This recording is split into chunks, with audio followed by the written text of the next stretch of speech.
Empiezo, deja a la gente entrar, dale un segundito, ¿vale? Simplemente para que veamos que empieza la gente a entrar, los espectadores. Le doy comienzo ahora. Ok.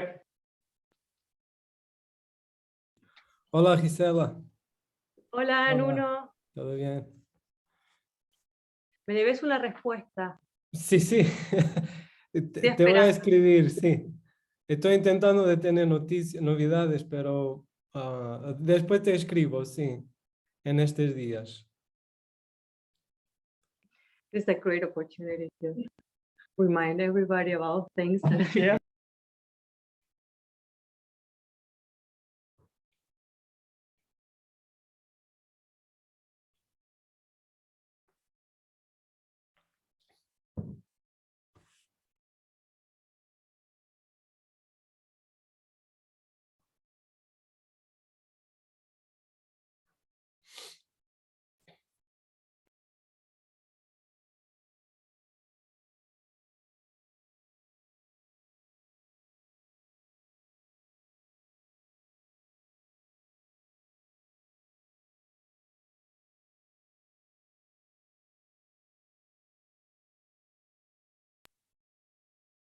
Okay, so I think we can start now.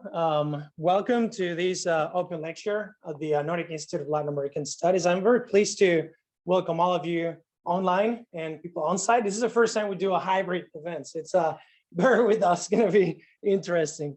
I just wanna welcome everyone to this spring term open lecture called Ecopoetry for Just Futures, Transcultural Poetic Practices in the Anthropocenes. I'm very pleased to welcome our panelists this afternoon, poets Gisela Heffes, Jonas Gren, Nuno Marques, who's in Lisboa online, and our moderator, Dr. Azucena Castro.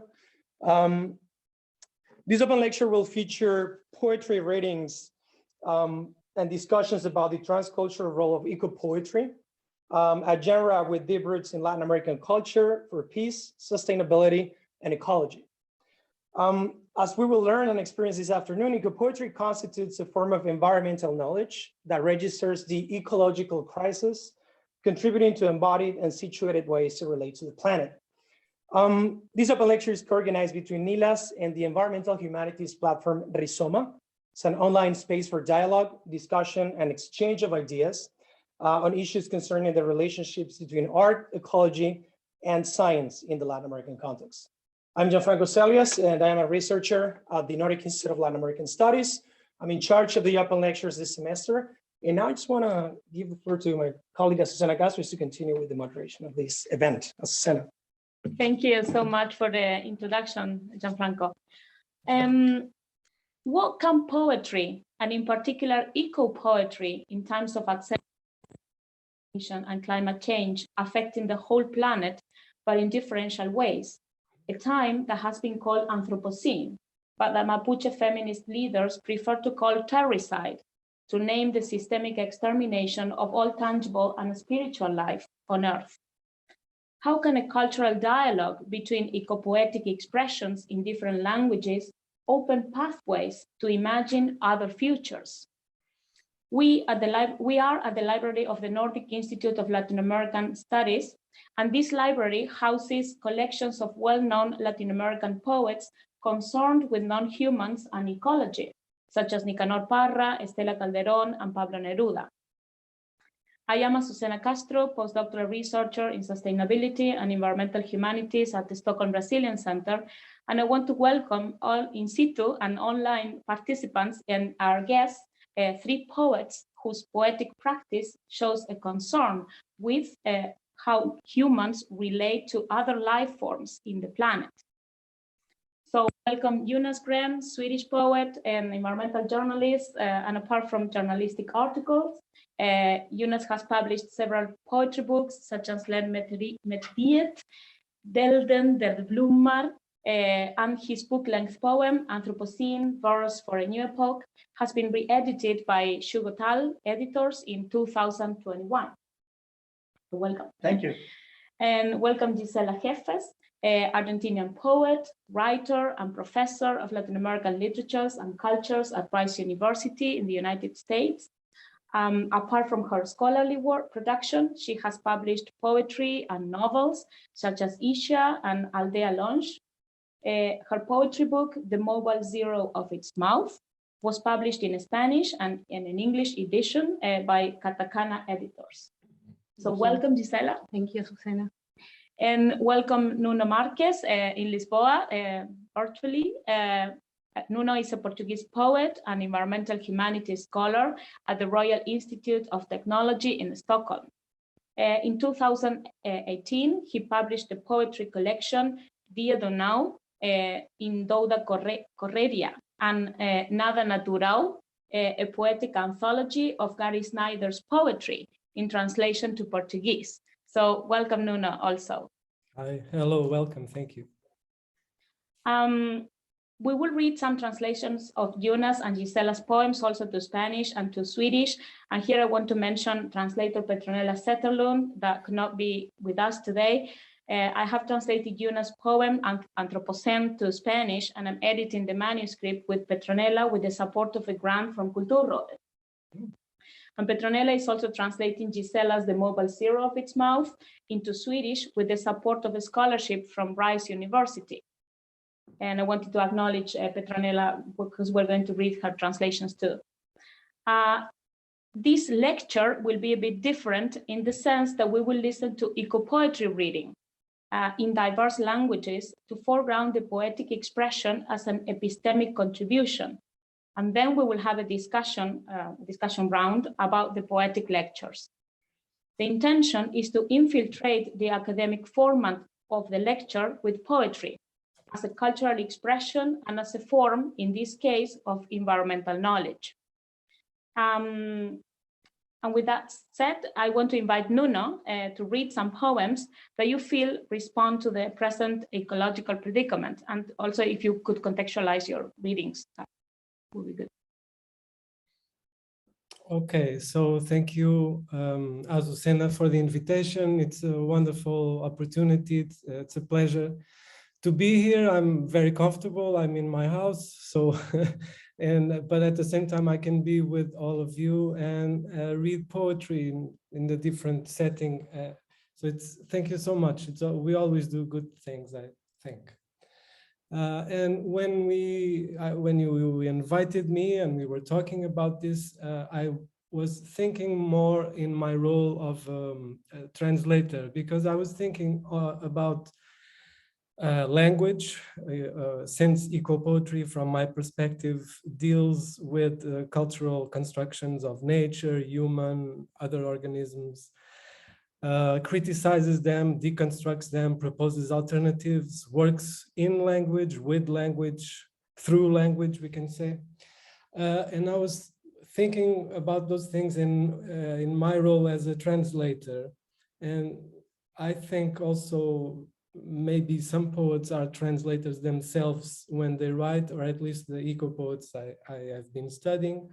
So I chose here to read today one poem by a Brazilian poet called Marília Flor Cosby, which is about let's say it's two poems, and the first one finishes with "translate the moo."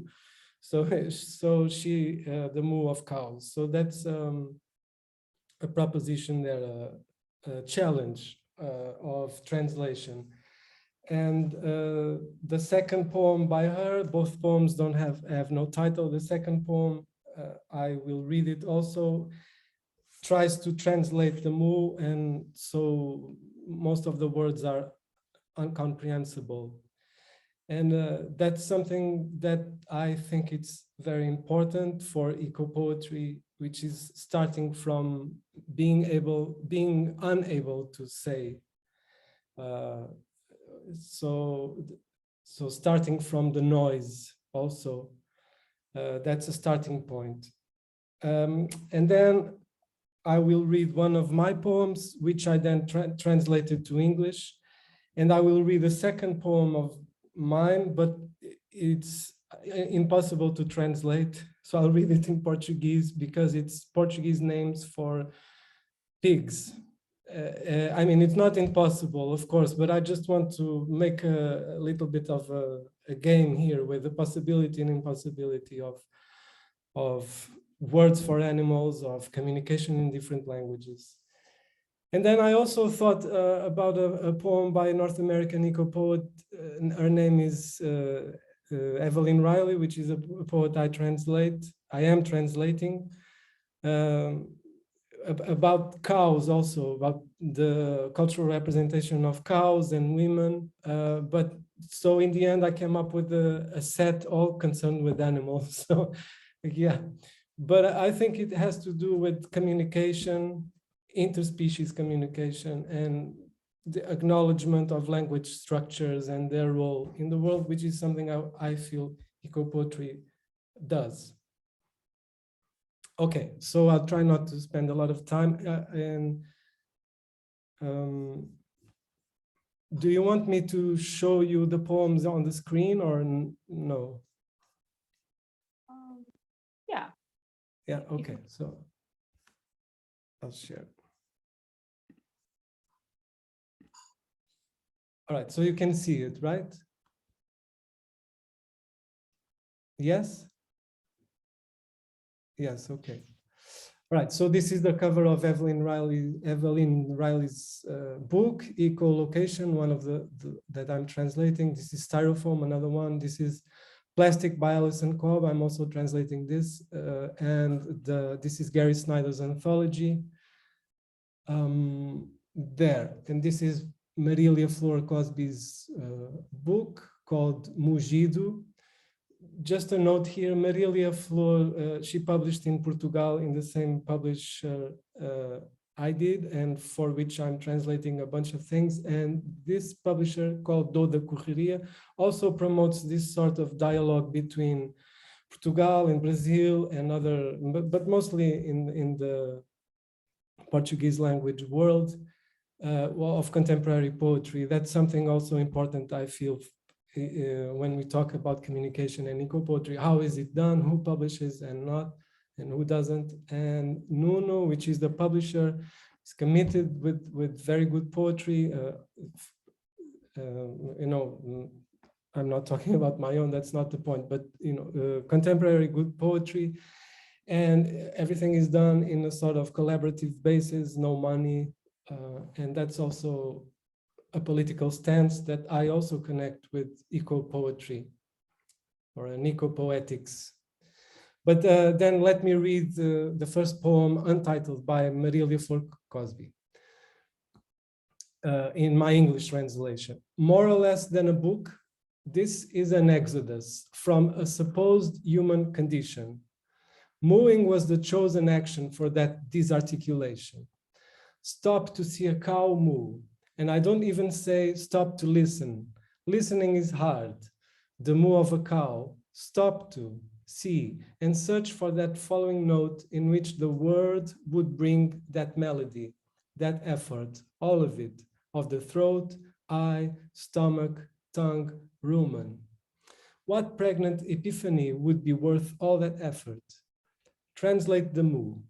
Forget words, name, forget courage, dung, the cardiac metro, cagado, etrangotártido, blasferomênico, coriastandrômedo, lived in Mendonça, cariorpincolondoma, rascurdidendrio, isro, orso, madropalso, luztang, reio, fumizo, losco, datang, oringomilengua, torbuco eligra, make me all your sorrow, pierne, epiderme, pierne, between one and another, where the fur is held, where the airs are tense, or zumbifeme, oculparendimo, irmaciu de pauri, I enjoy the bud, and if it rained, I would be thirsty. Right, so this is an exercise in translating the moo.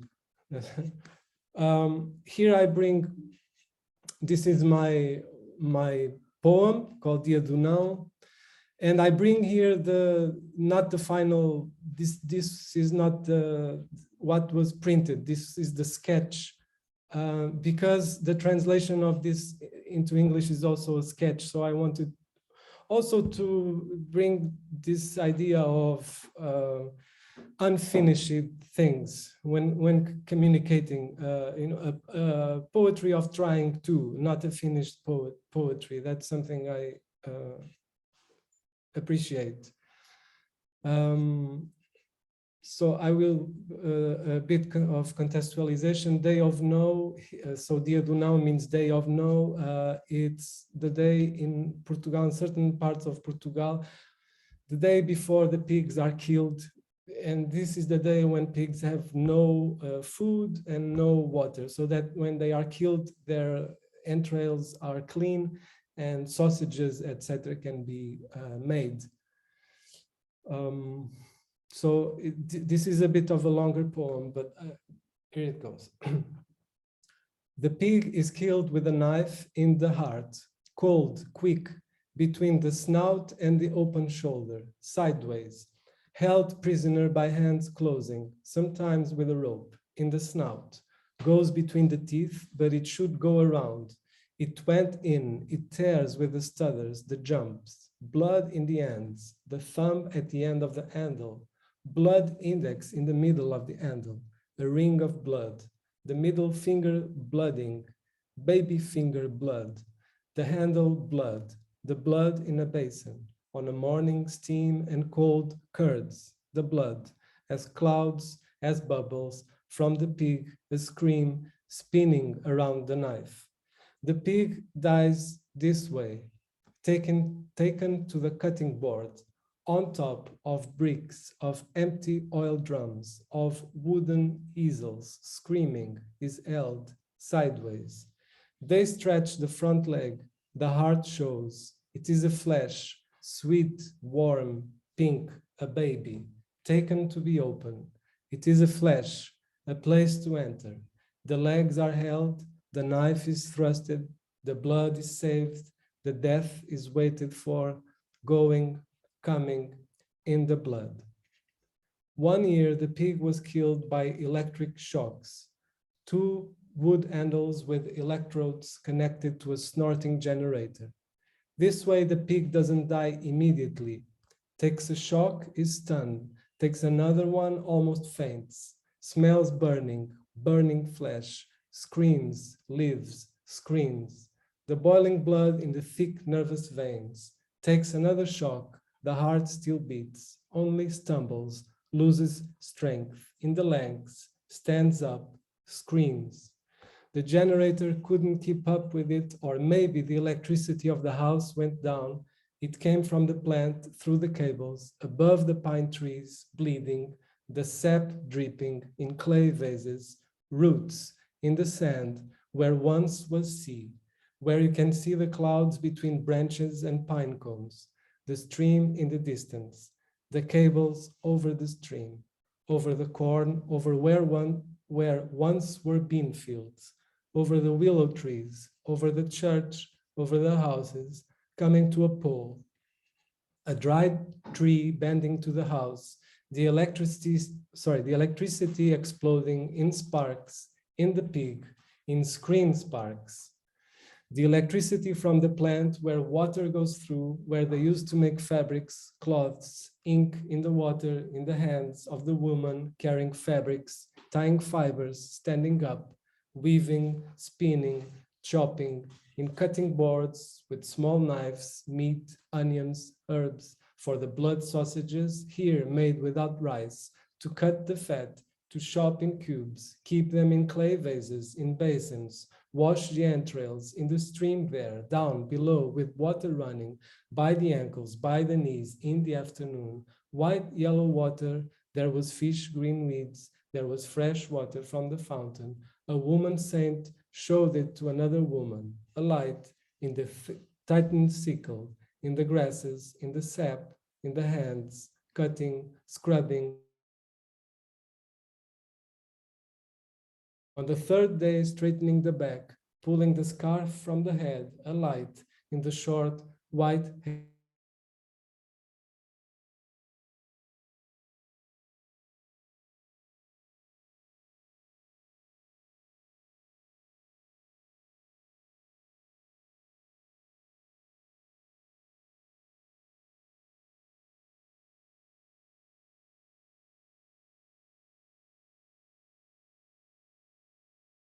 by the wind in the churchyard. A song by the doors plays, I drink new wine. Above it all, the scream of the pig, the squeal of the pig, the pinewood forest squeals, the corn squeals, the new wine squeals, the ankles squeal, the arms, the chest, the legs of women, cutting, making, wanting, counting, forgetting, the entrails, the lunches, the electric refrigerator arc, the scarves in the hair of Our Lady of Grace, the money collection, the stew, the clothes, the bags, the oranges in the bases of the entrails to fill. Over everything, the squeal of the pig. In everything, the scream of the pig. In another year, a woman with a knife straight to the heart.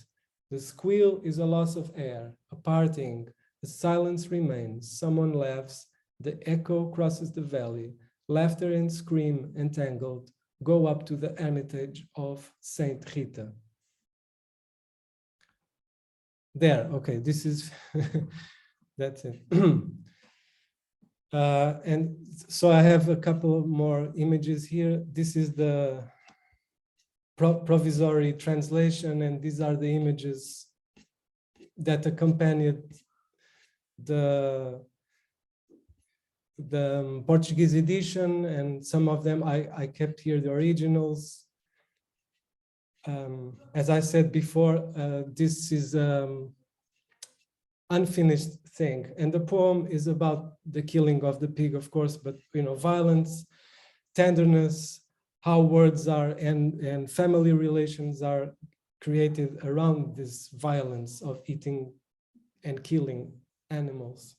And this is the final part of my poem that I want to read. It's in Portuguese, and I will read it in Portuguese. These are names, Portuguese names for pigs. So, barrasco, cochino, larego, birre, cocheiro, farote, quiro, terçó, verrão, querricho, canino, porcaço, verrasco, chencho, gironda, marranco, reco, grunho, mião, guerrim, canino, canino, chico, laparinho, leitãozinho, larego, xixi, chassim, bacurinho, cerdo, canino, canino, berrão, bacarote, cevado, cheno, láparo, mioa, porco, bácaro, amarelo, farroupilho, de bolota, canino, canino, canino, coche, coche, canino, coche, canino. Just a contextualization here, coche in some parts is go away, but specifically for pigs. So yeah, this is I hope I'm not taking too much time here. Thank you, thank you. Okay, so maybe now I will stop, all right? Thank you. Thank you so much, Nuno. Thank you so much for the movings and the reading.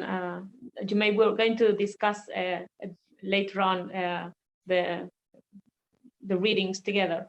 And I want to invite Gisela to read from your poetry, and we will listen to the audios from Petronella reading the translations into Swedish of the poems that Gisela is going to read.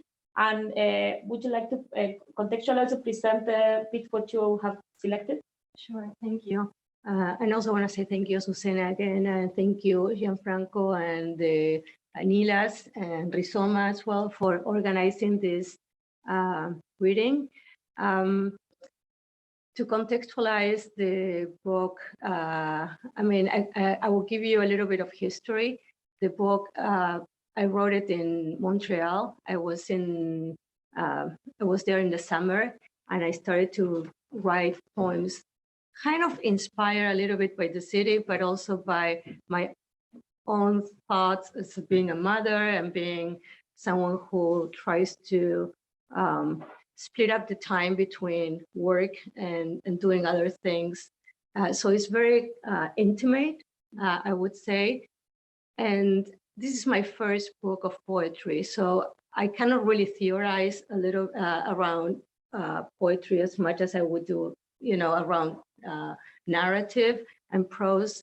And it's not something that I was expecting to do. Actually, I wrote it, and then I share with my translator, my English translator,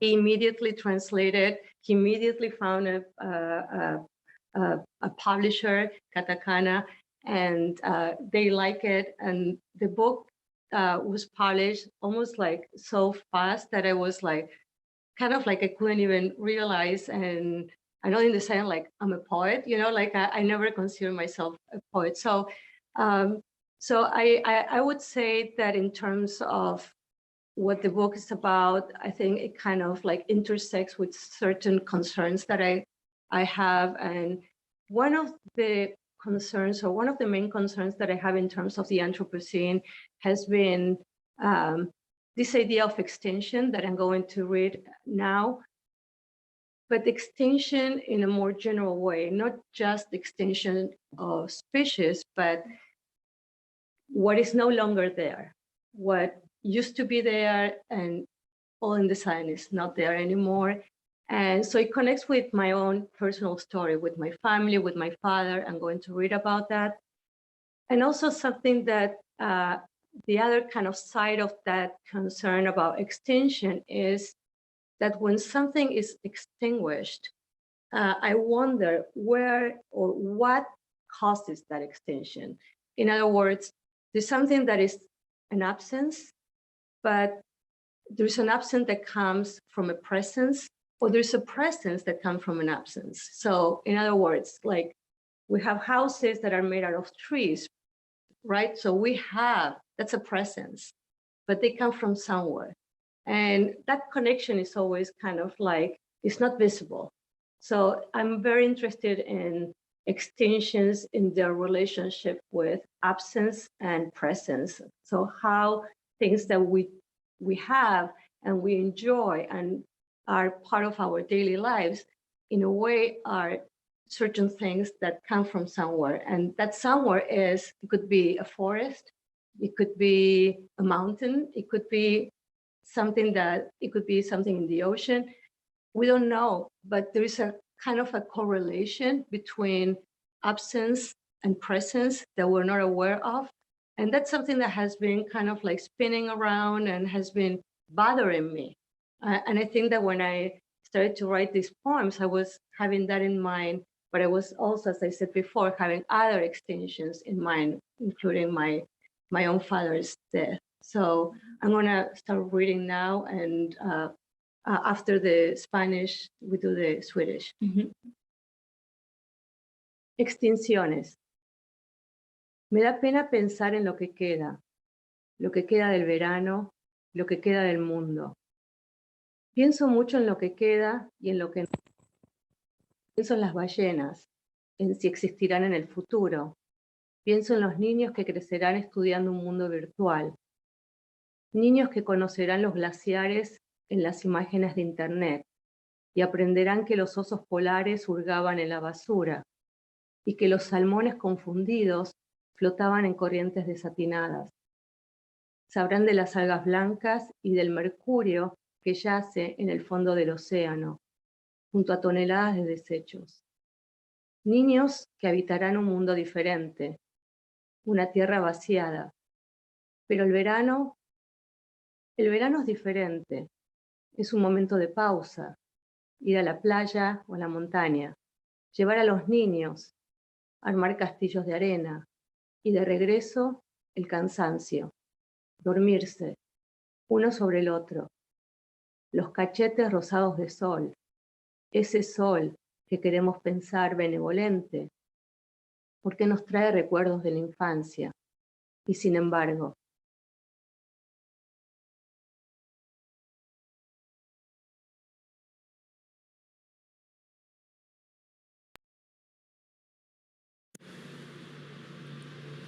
det som upphör. Det gör mig ont att tänka på det som finns kvar. Vad som är kvar av sommaren, vad som är kvar av världen. Jag tänker ofta på vad som finns kvar och på det som är borta. Jag tänker på valarna, om de kommer finnas i framtiden. Jag tänker på barnen som kommer att växa upp för att studera en virtuell värld. Barn som kommer att lära sig om glaciärer genom bilder på nätet. Och som kommer att lära sig att isbjörnarna rotade bland sopor. och att förvirrade laxar flöt omkring i orimliga strömmar. De kommer att känna till vita alger och kvicksilvret som ligger på havets botten, bredvid tonvis av avfall. Barnen kommer att bebo en annorlunda värld, en uttömd jord. Men sommaren är annorlunda. Den är ett ögonblick av lugn. Att åka till stranden eller bergen, ta med sig barnen, bygga sandslott och väl hemma igen tröttheten. Att somna tillsammans i en hög, kinderna rosiga av solen. Solen som vi vill tro är god, för den väcker minnen från barndomen. Och icke desto mindre.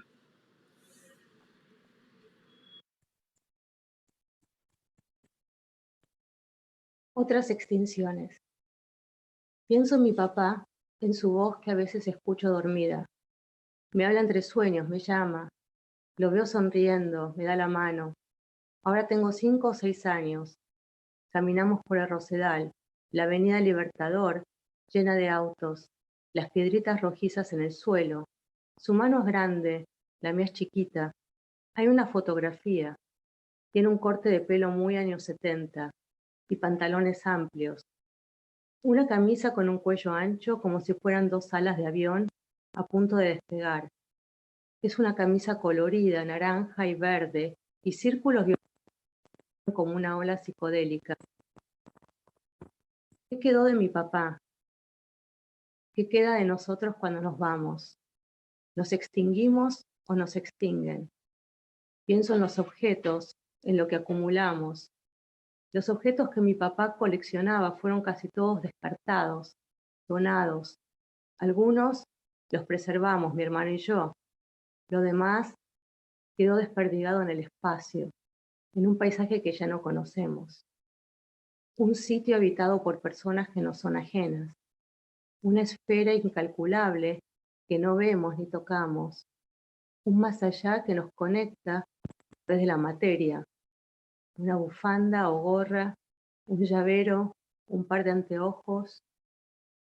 Los objetos pierden gravedad, se disuelven, como los cuerpos.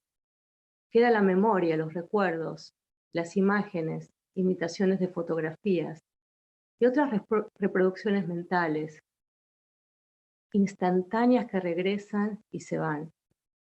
Se pasean entre los días y las noches, los sueños y la vigilia, el presente, el pasado, el futuro.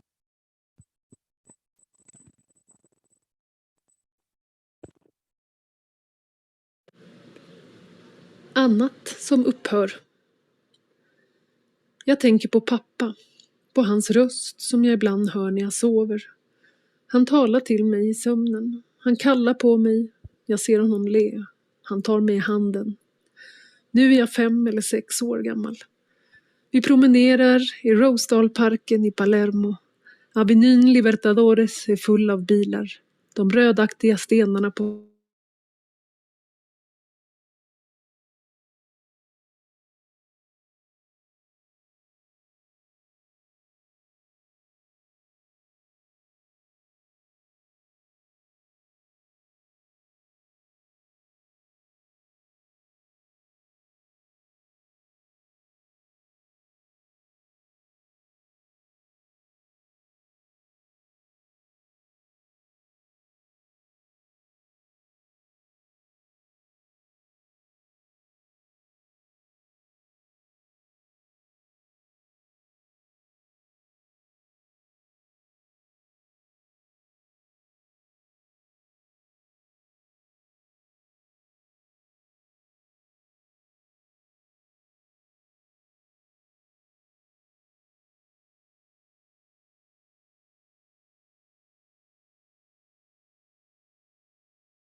problems someone is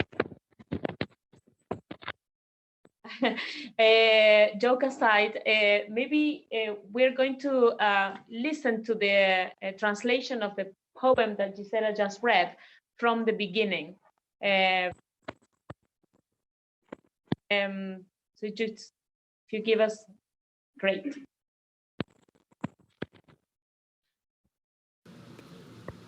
Annat som upphör.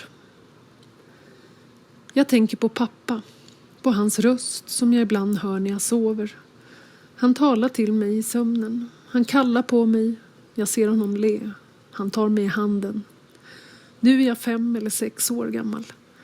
Vi promenerar i Rosedalparken i Palermo. Avenyn Libertadores är full av bilar. De rödaktiga stenarna på marken. Hans hand är stor, min är liten. Ett fotografi. Hans frisyr är från 70-talet. Utsvängda byxor. En skjorta med bred krage som 2 flygplansvingar på väg att lyfta. Det är en färgglad skjorta. Orange och grön med lila cirklar som rullar ihop sig i en psykedelisk våg. Vad finns kvar av pappa? Vad finns kvar av oss när vi går bort? Vi upphör att existera. Eller något får oss att upphöra. Jag tänker på saker. På det vi samlar på hög. Nästan alla de saker som min pappa samlade på slängdes. Gavs bort. Några behöll vi, min bror och jag. Resten spreds ut i rymden. Ett landskap vi inte längre känner igen. En plats bebodd av för oss främmande människor. En plats bortom allt som förbinder oss genom materien. En halsduk eller mössa. En nyckelring. Ett par glasögon. Sakerna förlorar sin tyngd. De löses upp, precis som kropparna. Kvar finns minnesförmågan. Minnena. Bilderna. Efterbildningar av fotografier. Och andra mentala avtryck. Snapshots som kommer och går. Som rör sig mellan dag och natt. Dröm och vakenhet. Samtid. Dåtid. Framtiden.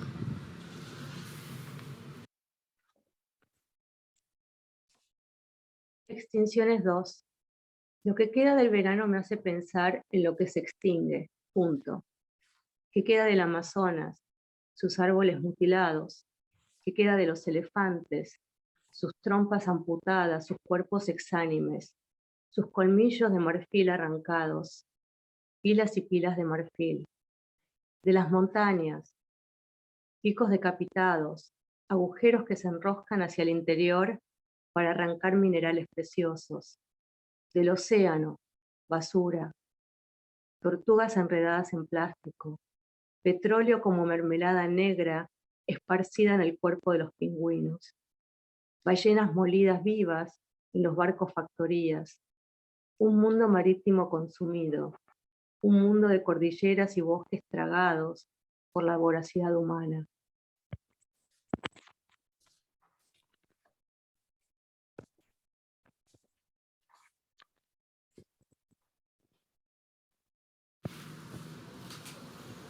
Det som upphör 2. Det som är kvar av sommaren får mig att tänka på vad som upphör. Punkt. Vad finns kvar av Amazonas?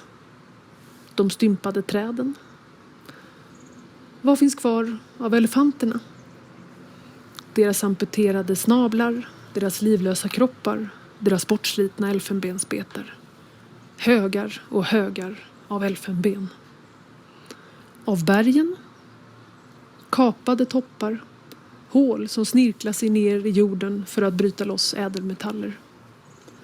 Av oceanerna. Skräp. Sköldpaddor fångade i plast. Olja smetad som svart marmelad över pingvinernas kroppar. En förbrukad maritim värld. En värld där bergskedjor och skogar slukats av mänsklighetens omåttlighet.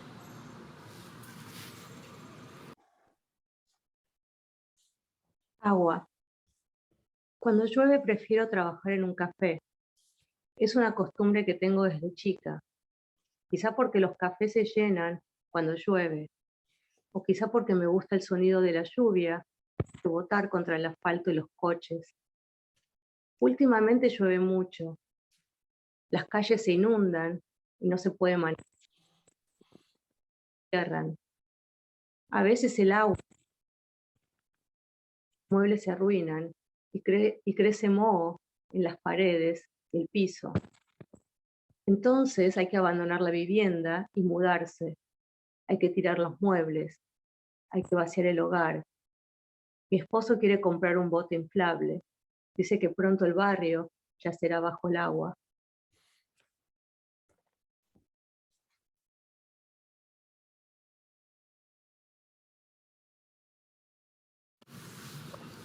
Vatten. När det regnar föredrar jag att arbeta på ett café. Det är en vana jag har sedan jag var ung. Kanske för att kaféer fylls av folk när det regnar. Eller kanske för att jag tycker om ljudet när regnet slår mot asfalten och bilarna. Den senaste tiden regnar det mycket. Gatorna svämmar över och man kan inte köra på dem. Skolorna stänger, ibland regnar det in i husen. Möblerna blir fördärvade och det växer mögel på väggar och golv. Då måste man lämna hemmet och flytta, man måste kasta möblerna, man måste tömma huset. Min man vill köpa gummibåt. Han säger att kvarteret snart kommer att ligga under vatten.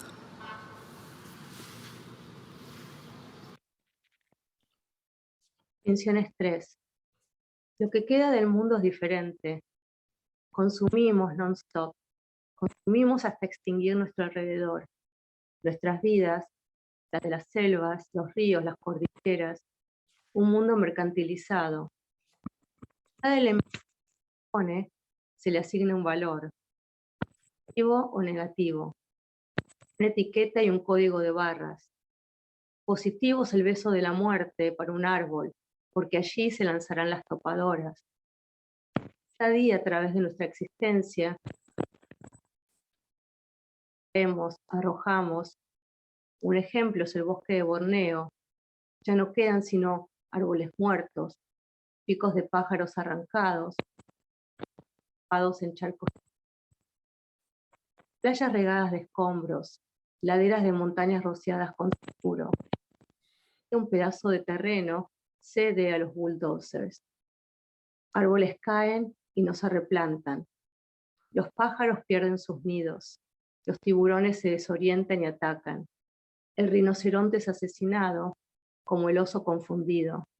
Y el ciervo atropellado por el descuido de una camioneta pick-up llena de hombres armados para ir de caza. Los conejos perseguidos a palazos por haber comido los tomates de la granja. El zorrino muere intoxicado. ¿Qué importa si igual huele mal? El mapache queda atrapado en el sótano de una casa. Hay que sembrar trampas. No vivimos bien todos juntos, menos en paz.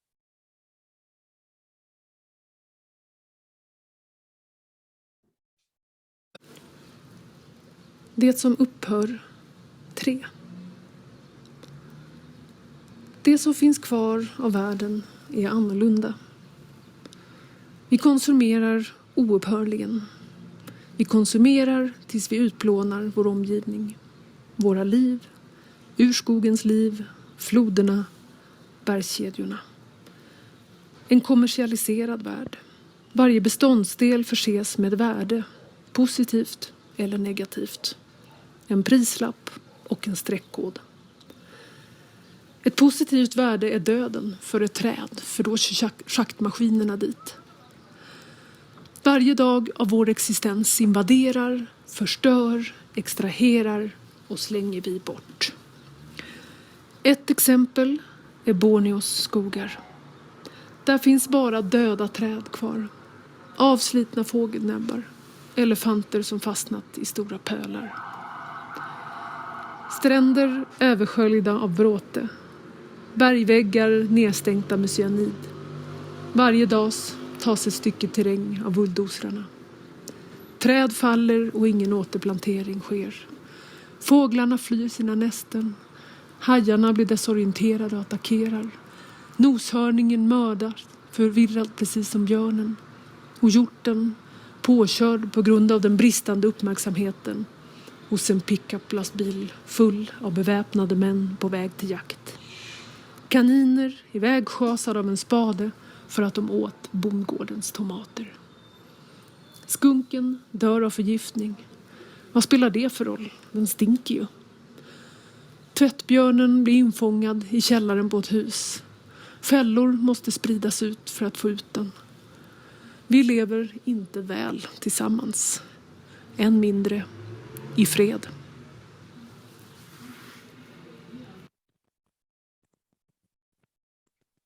Much for this series of extinctions and water, and we will together with Nuno's and Jonas readings later on. I know I want to invite Jonas to read from your poetry in Swedish, from the book Anthropocene that you have, and I will read the translations to Spanish. I don't know if you would like to contextualize the book a little bit or say something about the... So this book is called Anthropocene First for a Ny Epok. And the image is clearly not humans, but it's actually cyanobacteria. Those creatures, or creatures like them, were the ones responsible. Yes, I was occupied with history and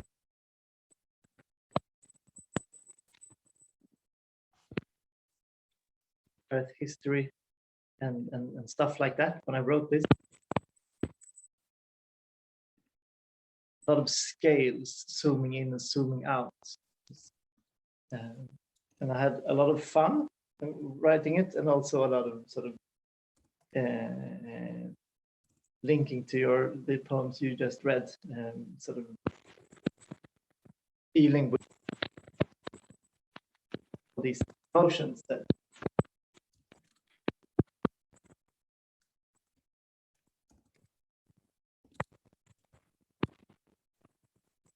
split these humans, about microbes and stuff like that.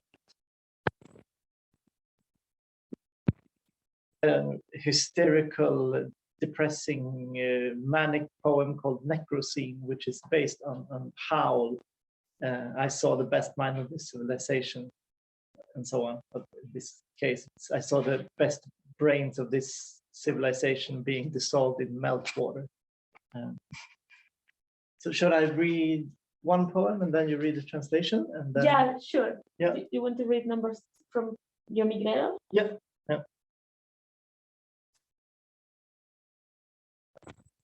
Jag migrerar med de rykande tranorna. Högt. Äder. Floder och åar av ljus. Går ner för landning i Laksjön. Fräsande vindvattnet. Åter utlagd. Huggar den kärsvarta syltan av fjolår, potatis och grus. Hulkar upp glimmande aska. Lyfter med guldet mot norr. Tranans skri mot bröstet. Eldvingslag i luften. Luften. Arvedelen. Migro con las humeantes grullas, alto sobre ciudades de lampírides, ríos y arroyos de luz. Bajo para aterrizar en Laksjön, alas chisporroteantes en el agua. El anzuelo colocado. Mastico el aspic negro brea, de papas del año pasado y grava. Regurgito ceniza reluciente. Me alzo con el oro hacia el norte. El grito de la grulla contra el pecho. Golpes de alas de fuego en el aire. El aire. La herencia.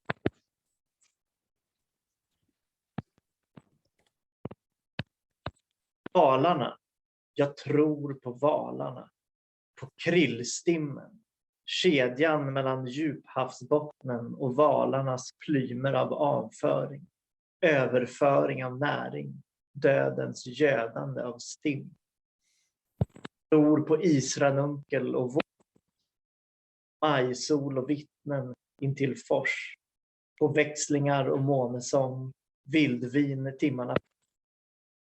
Tror på nattfjärlen i stenskravlet på bergstoppen. Barnen rotar i hunger. Fettreserven, vinteriden. Tror på morgonen när huvudbiten i människor. Tredje sidan av ökensanden. Tunnare än naglar.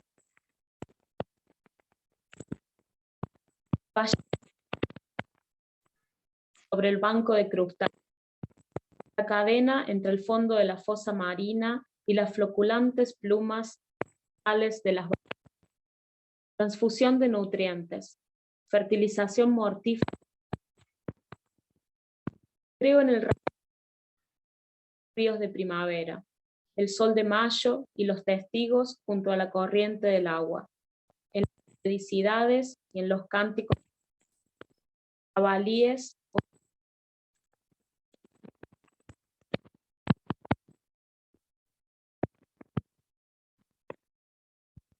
El oso pardo escarba de hambre, la reserva de grasa, la hibernación. Creo en entrar en la mañana cuando el pie se vuelva barro, en el retazo, en los humanos, tercer lado de la arena del desierto. La cría de la grulla en la mano, las piernas más delgadas que uñas. Ömhet för blind. Hagelmasken, parasit. Allt detta mörker. Det sterila foster. Ännu inte badat i slidans, kyssarnas, avföringens mikrobvågor. Dunkellivet. Extremofilerna på Marianergravens botten. I svavelsyrans grottor. I permkatastrofen. Det bor mörkervarelser i oss. Dulzura para la vida ciega, la gordioida, parasitariamente viviendo dentro de la langosta. Toda esta oscuridad. El feto estéril, aún sin bañar. Lianas del excremento, pesos de la vaca. La resistencia. Extremófilos en el fondo de la fosa, en las cuevas del ácido sulfúrico, en la catástrofe del pérmico. Viven entidades oscuras en nosotros. Om morgonen en seans för luften. Det historiska i varje liv. Björk av moln och sol. Syre och andetags möjlighet. Att sitta i ring med mikroberna. Luften, barn av cyanobakterier. Kluster av stromatoliter. Atmosfärens kompositörer. Koralen av syre, kol och kväve. Stycket min läderhud lever av.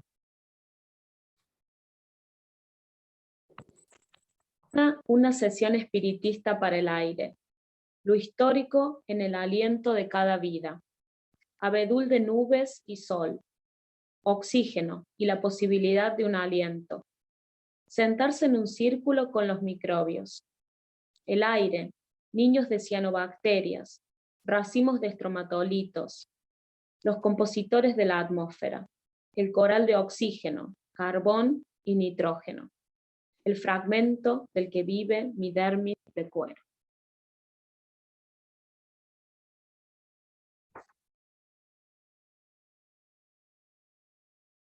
Det börjar med läckor.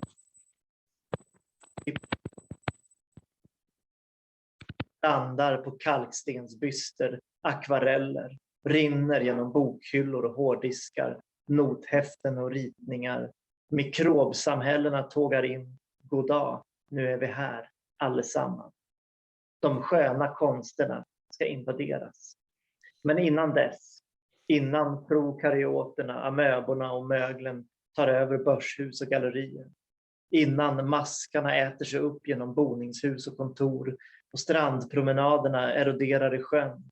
Kyldiskarna fylls med vatten och andmat där ormarna simmar, medan grizzlybjörnen ropar efter fjärilar mellan pärmarna och räkorna växer till sig i Trump Tower, medan fästingarna fast i de nordliga grader. Ödingarna rymmer gäddorna. Björndjuren går i evig dvala, medan spindlarna regnar mot ett öde Krakatau och krill söker skydd mellan elbilarna. Medan stararna härmas i skenet från lysmasken. Ranorna springer längs leriga landsvägar. Järnsparvarna följer trädgränsen uppåt. Medan tagelmasken letar gräshoppor bland fåren på trafik. Innan elefanterna försvinner. Innan grodorna försvinner. Medan kajorna flockas bland myggorna och hästarna i mässhallar. Och kråkorna pratar med grävlingarna, flygplansskelett där humlorna bor och fladdermössen hänger i väntan på natten. Medan lämlarna följer de uråldriga stigarna och syrsorna vaknar i sensommarnahettan. Skogsmyran släpar i höstvinden. Läppsteken kryper ner i sanden. Örnen jagar drönare. Och extremofilen vaknar ur isdjupet. Medan vicenterna betar i de blekingska skogarna i duvans rop. Och vildsvinen trippar över ekande golv. Medan maneterna når herravälde i haven. Innan dess ska människorna finnas i väte och ljus. De fria konsterna ska förvandlas till stoft, brännas av en döende sol. Men innan stoftet brinner, innan det sprids i vakuum av köld, ska levande drivas av vävnad som spänns mot glödande stjärnan, mot döden som liv.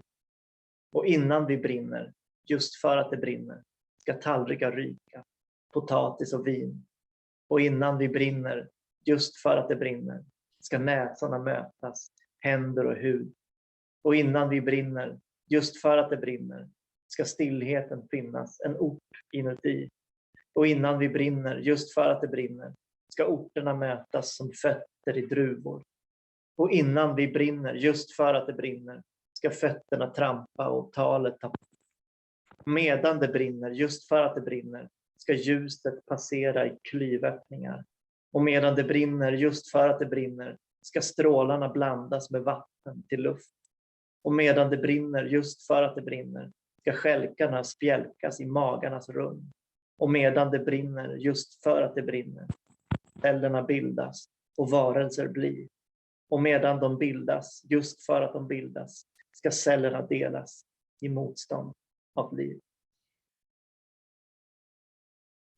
Comienza con las goteras en el techo, agua filtrándose como una sublevación, aterriza en bustos de caliza, acuarelas, fluye a través de libreros y discos duros, cuadernos de música y planos de diseño. Las comunidades de microbios están marchando. Buen día, estamos aquí todos. Las bellas artes serán invadidas. Pero antes de eso, antes de que las procariotas, las amebas y el moho dominen la bolsa y las galerías, antes de que los gusanos penetren comiéndose las residencias y oficinas y las caminatas en los malecones erosionen en el lago, las vitrinas refrigeradas se llenen de agua y comida de pato donde las culebras naden, mientras el oso pardo llame a las mariposas entre las carpetas y los camarones se multipliquen en la torre Trump. Mientras las garrapatas se aferren a los alces nórdicos y los corales brillen como hileras de dientes, mientras los sabelinus se entren en hibernación, mientras las arañas lluevan hacia un destino Krakatoa y el krill busque asilo entre los llevando las ballenas, mientras los estúrnidos de luz, los ascentores sigan la silueta, mientras los costas entre en Trafalgar, antes de que los elefantes se extingan, antes de que las ranas se extingan, mientras los cuervos se amontonan entre los caballos en las salas de exposición, y las granjillas hablen con los tejones en cascazas de avión, donde viven los abejorros y cuelgan los murciélagos en espera de la noche. Mientras los leminos sigan los senderos primitivos y los grillos despierten en el calor del verano tardío, la hormiga roja trabaja duro al viento invernal y la avispa se meta dentro de la arena. Profundo, mientras los bisontes pasten de la paloma, los reverberantes, mientras las medusas alcancen el dominio de los mares. Antes de eso, los humanos serán en oxígeno y luz. Las bellas artes se harán polvo por un sol moribundo, pero antes de que el polvo arda, antes de que se esparza por un vacío helado, los seres impulsados por un tejido que se tensiona contra la ardiente estrella. Antes de que ardamos, precisamente, papas y vino.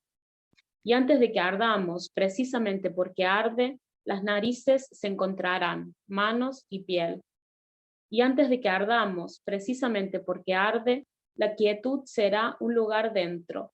Y antes de que ardamos, precisamente porque arde, los lugares se encontrarán, como pies en las uvas. Antes de que ardamos, precisamente porque arde, los pies pisarán y el habla sucederá. Y mientras arda, precisamente porque arde, la luz pasará por estomas. Y mientras arda, precisamente porque arde, los rayos se mezclarán con agua volviéndose aire. Y mientras arda, precisamente porque arde, los tallos se descompondrán en el espacio de los estómagos. Y mientras arda, precisamente porque arde, las células nacerán y las criaturas serán, y mientras se formen, precisamente porque se forman, las células se dividirán en resistencia a la vida. Thank you so much for your reading and for your reading, Jonas, Gisela, and Nuno. And now I would like to open a round of discussion. And after this poetic lecture, I have some questions, but more like you don't need to answer the question. It's just to open like to your impressions and feelings, and then we will open also to some questions from the people that are participating if we haven't lost them in the technical problem. One question that I thought is like, how does poetry register in form, in style, in content, this complex interdependency between humans and non-humans that can draw us together in a dialogue with Earth? A dialogue that is necessary today and maybe in facing the Anthropocenes and these extinctions that I think all the poems were, all the readings were pointing to. So how can poetry through language, through form, through style, connect to form this interdependency that can connect us to the Earth? Or how do you work with that as poets? I don't know who would like to comment on this.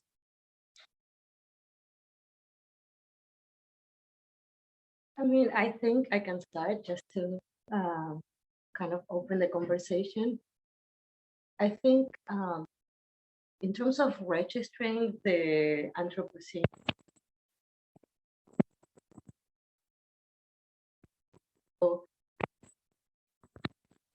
the writing, we are the Anthropocene is in our bodies. So I think that when we're writing there, I don't want to register there because it defines our paper that we use, using to write our my view at least, whether it's poetry, narrative, whether we're doing or we're trying to register the Anthropocene or not, the Anthropocene found us, because when we're writing, we're immersed out of the Anthropocene. So poetry as art and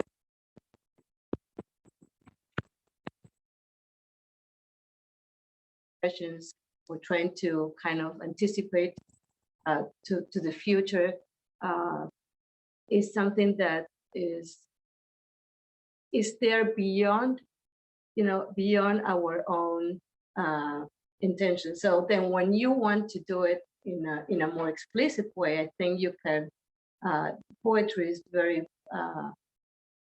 is very useful through the uses of metaphors and allegories, and sometimes even by just kind of trying to express way is very helpful to create a conversation and create an imagery of a potential world like that we're not seeing, whether it's in the future, whether it's inside the microbes, right? It's kind of shifting the gaze of what we think that we're seeing into a different direction, and in that way, it's a very adequate tool to address the Anthropocene, at least in my perspective. Mm-hmm. Mm-hmm. Yeah, I can just add to that line of thought. Pairing poetry with literary prose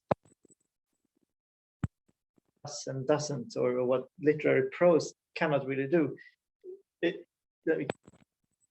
Novel or in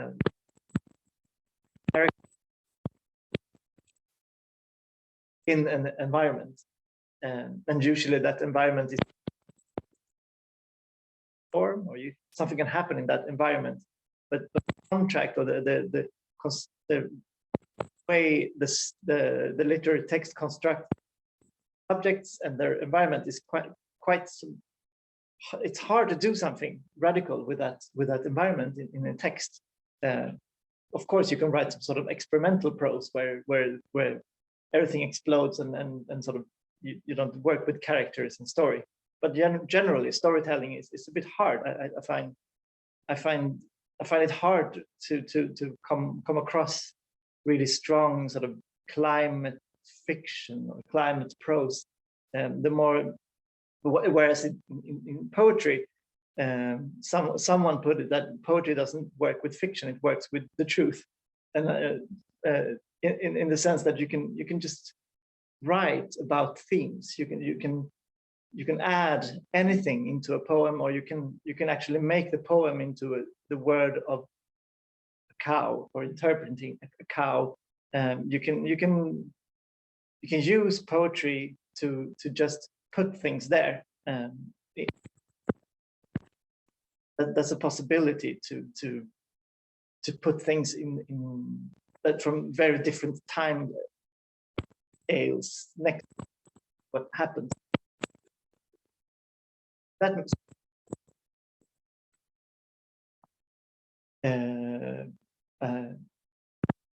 visual art can do better than other forms of literature. So in that sense, I mean, there's some discussions now and then in Sweden.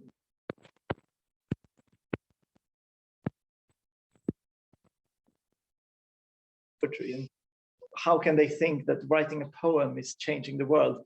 And for me, the discussion is not. I don't think that I'm doing anything or changing anything, or like I'm not protesting really. The possibility that poetry has to discuss things that, as you said, that occur and that sort of that, and then answer to all these. Thank you so much. Nuno, would you like? Yes, the sound is a bit off, so sometimes I cannot hear everything people say. So I hope I'm not repeating anything anyone has said already. But from my perspective, I think poetry as a mode of social performance, as a study of forms, as an action in the world, is a suitable form of art and epistemological inquiry to work with the questions raised by environmental issues, namely with this whole idea of the Anthropocene. So, and with, yeah, for instance, I'm trying to gather my ideas and not to speak too fast, but for instance, Evelyn Riley's book I showed in the beginning, Ecolocation. So she has a dedication. I was looking for the book here. She has a dedication in the opening of the book for, and it says, let's say, to all of those to all of those who navigate by sound in the dark. So, and then the poem, the book is a long visual poem, so it's kind of like this, empty spaces and draws and whatnot. But so, and the discussion here, so what I'm trying to say is that the poet uses visual poetry, so it's an experimentation with form. She uses what form allows her to do in order to vehiculate and to practice ideas of, you know, multiple species, kind of things that a bit Jonas was also mentioning here, but with the microbes, except there's a difference here. I felt, Jonas, you were working towards an ontology of the Anthropocene that felt really good. Action of others in gut and in material, and but life transformed. It seemed a very big breath kind of things. But so that's from my perspective, we have here two things. One is working with forms as material. So that's something that poetry can do, you know, as material itself, as something that is already engaged with the idea of the Anthropocene, right? So it's hypermaterial, materialization. And then what was those relations that Gisela's poems also show a bit between domesticity, intimacy, sense of loss, and like conveying through empathy or other notions, some ideas that are, loss, extinctions, impermanence.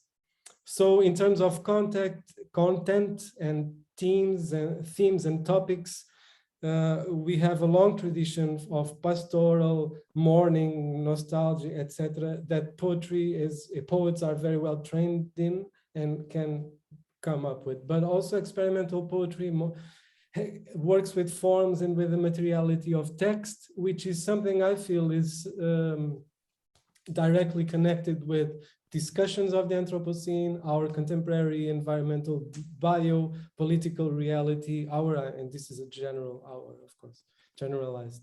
So poetry for me, it can convey that.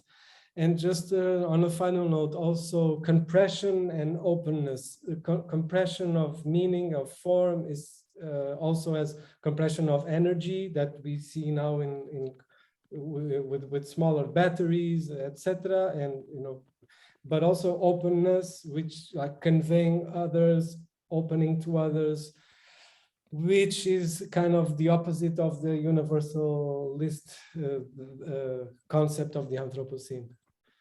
So fragmentation and openness, that's something I feel poetry can bring.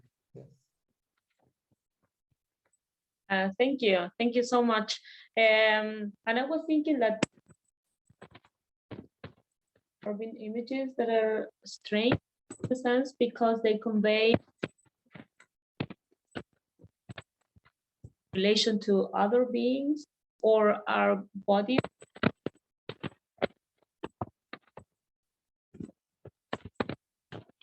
forest or the water, or the coast.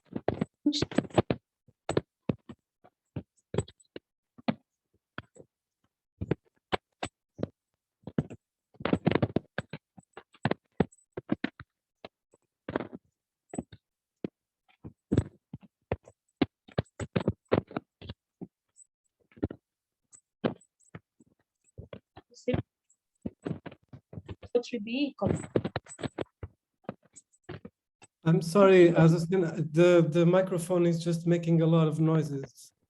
Maybe you can put it off, one of them. I don't know. Maybe there? Yeah, now it's stopped. Does it feel better? It does a lot of noise. This so it's almost like a sound poem.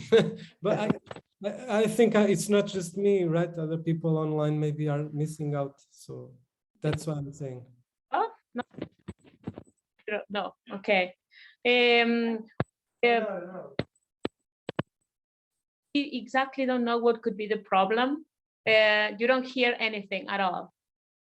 We hear, I think it's we hear like pop, pop, pop, pop, pop, but now it's okay. So I don't know what happened. Okay, let's see. How can poetry or eco-poetry express an ecological ethos? I mean, encourage an act,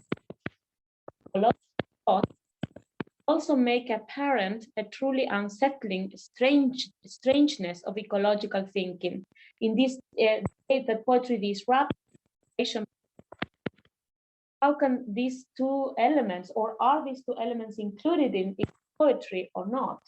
How can a poem be ecological or express, encourage an activist ecological thinking, but also convey the separation between beings? The way we see our body normally.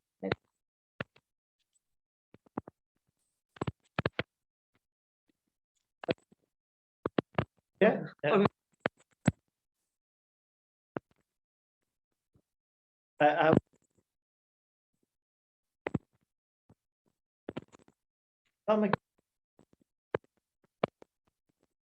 answer from the perspective of writing.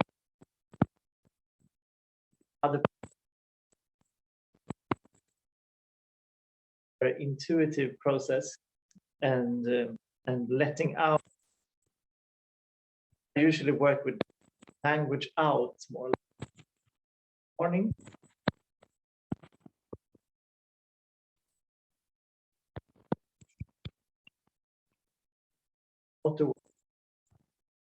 Anything that sort of experience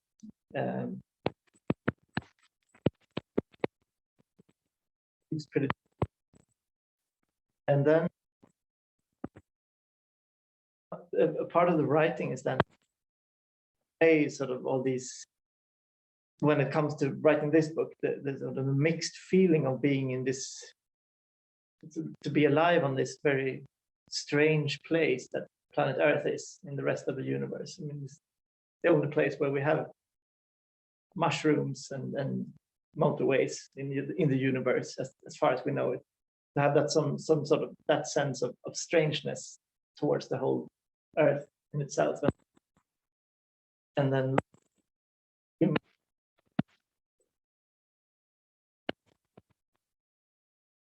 I guess then writing becomes just a way of collecting all these. I mean, the madness or the strangeness or the peculiarity of being alive is not something that I have to invent writing. It's like David Brent, how he described, or not, Ricky Gervais described how David Brent, the character of The Office, how they come up with all this comedy. And he said, we don't come up with anything, we just have fun, and then making art of this is trying to lose as little as possible of the humor that we have already. And I guess that's, for me, that's also writing poetry. It's not inventing things, it's more or less keeping the insane world that we have in my poetry. So in that sense, it's not about adding things, it's about not losing.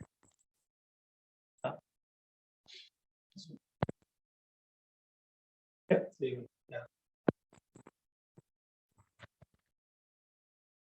Do you want to go next, Nuno? Do you want to go next?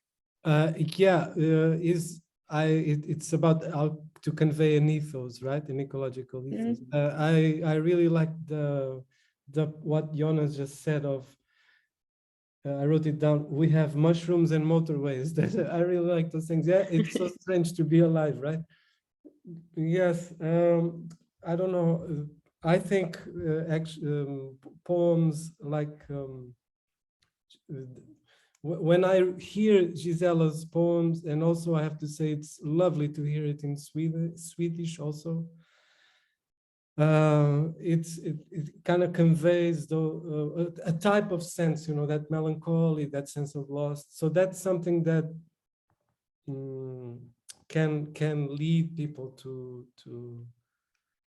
be aware of others, of loss, and maybe act or not. I don't know. Compassion is an important thing, I guess.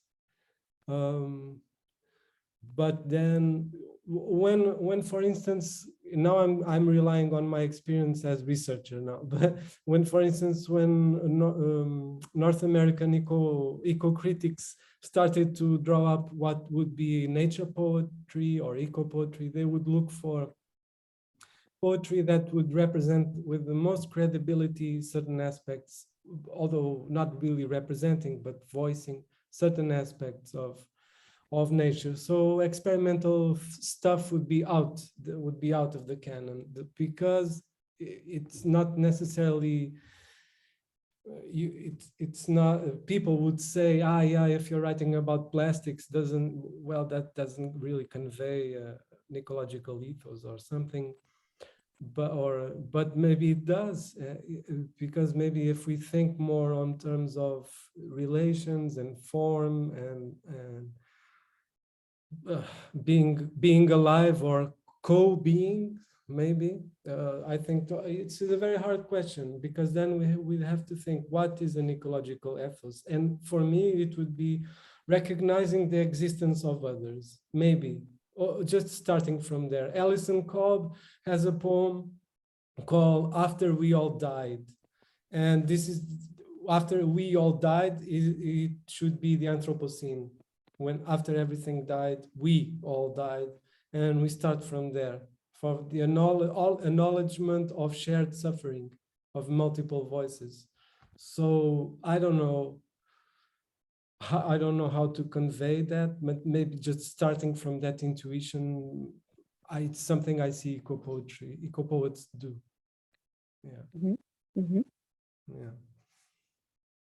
Thank you.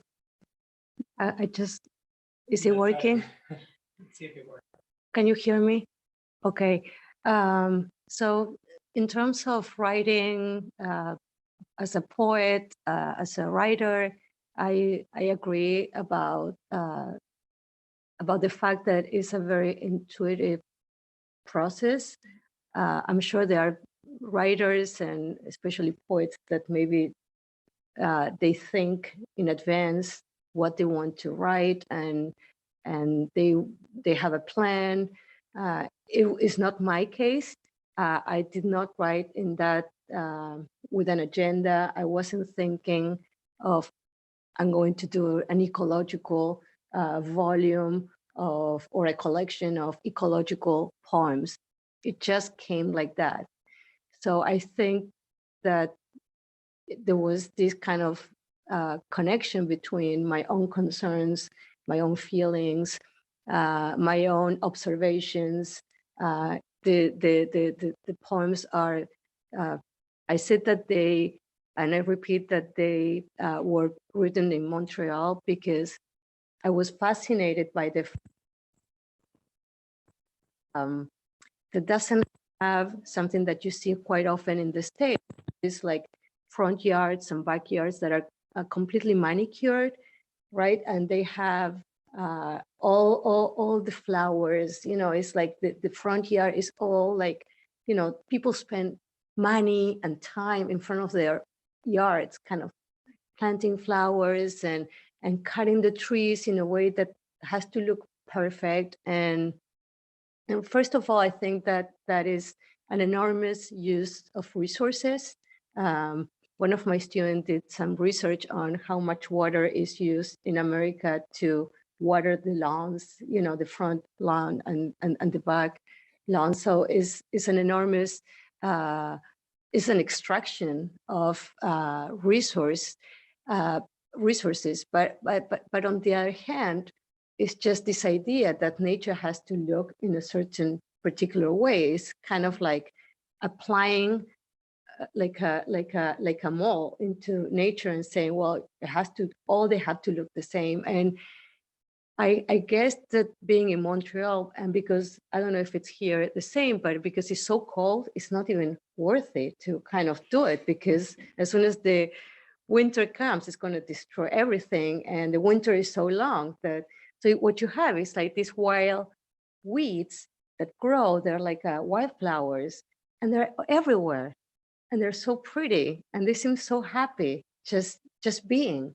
So I think like walking in the streets of Montreal kind of inspired me to think about how nature could be also, even in an urban setting, could be itself, right? Without that corset or that kind of model that is imposed in other places to make it look in a way that has to correspond with other models, right? Kind of like the concept of the cookie cutter style. So that was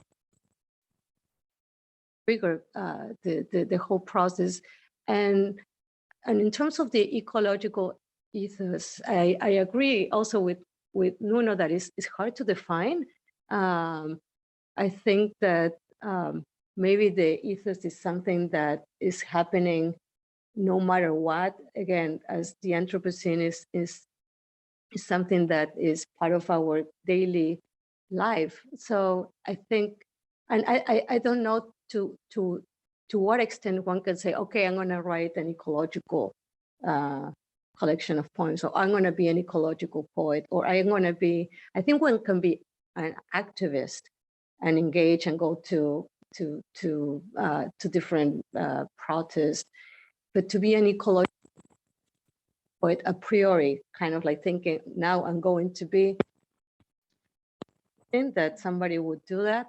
I think that just, it happens that the writer or the poet has those concerns and is interested in expressing and researching and exploring, whether it's formal through the style, through the visual form, or just by the theme.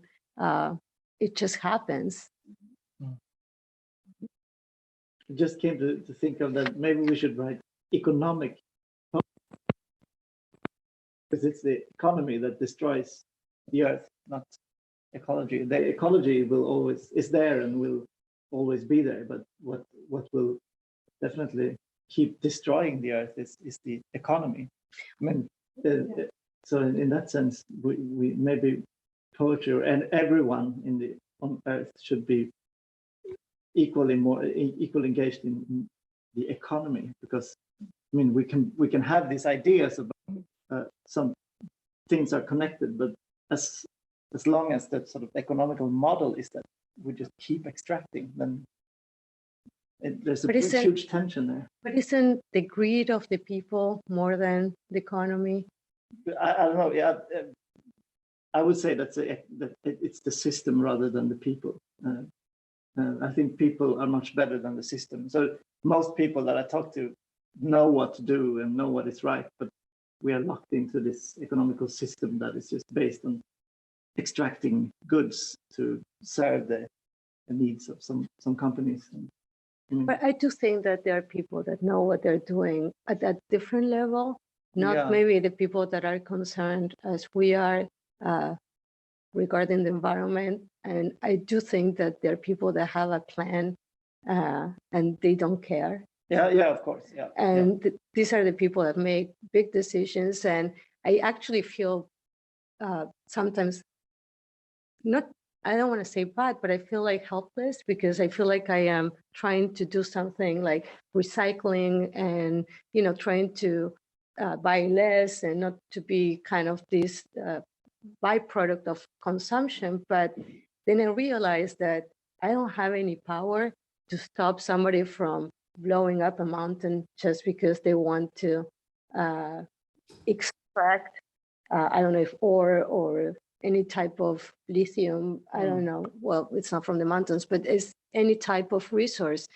And I feel so small and so, and I also feel upset because I feel that sometimes the responsibility is being transferred to the consumer and to the single citizen. And there's so many decisions like regulation that come top down that we don't have the power to implement, but they're so important to stop some of this ongoing extraction. And that really makes me feel like very powerless. Because even if I write poetry or I write a novel, it really doesn't make any difference in the big, talking about scale of the situation where we are. So. Yeah. Yeah, Lisa. I have a comment on that because I was thinking in the same kind of vein when I heard all of yours. As the recipient or listener or reader or viewer of poetry. Yeah, sorry. Oh, yeah.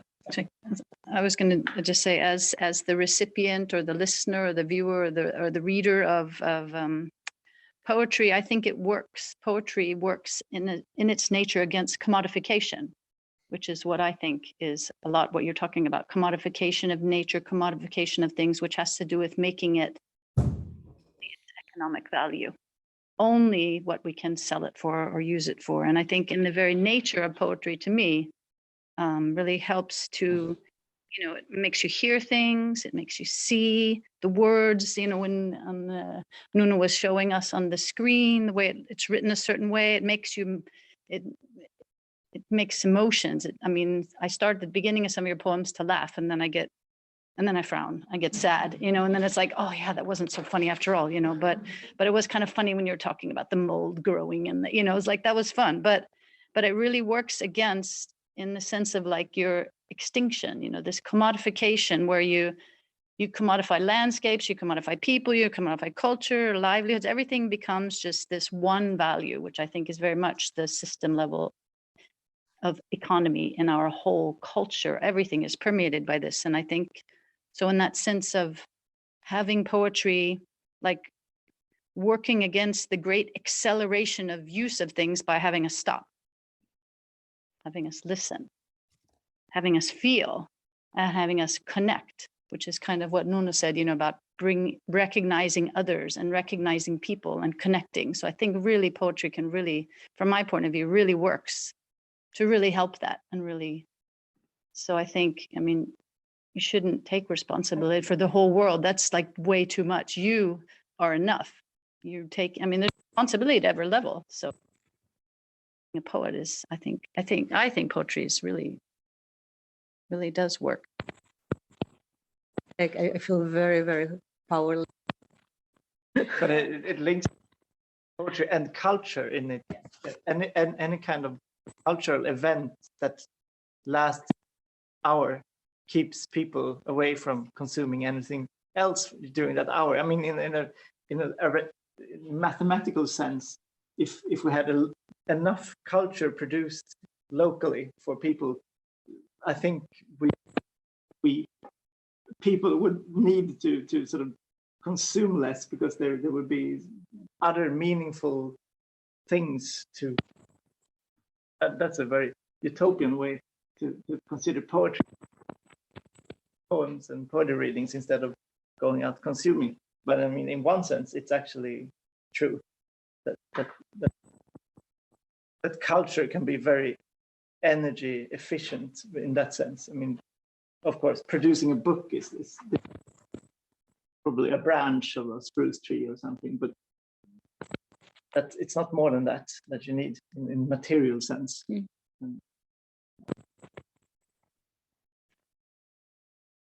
Nuno? Yes, I would like to comment on the question and the discussion.